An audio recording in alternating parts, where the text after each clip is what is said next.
এই মাটি আমার মায়ের মতো, যত যত্ন করি ততই সে আমাকে দেবে। আজকের কষ্ট আমাদের আগামী দিনের হাসির কারণ হবে। আল্লাহ আমাদের কষ্টটা দেখেন, আমাদের মেহনতের ফল দেন।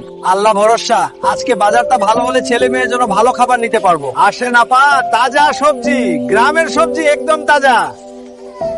ভাই, লাউটা একটু বেশি দাম বলতেছেন না?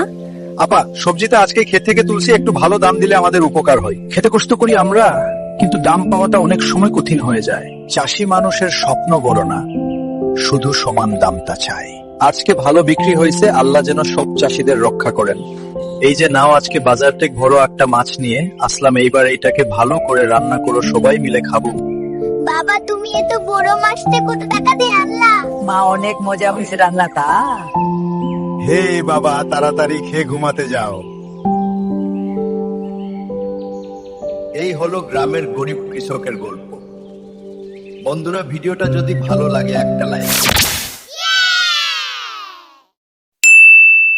Subscribe to my channel.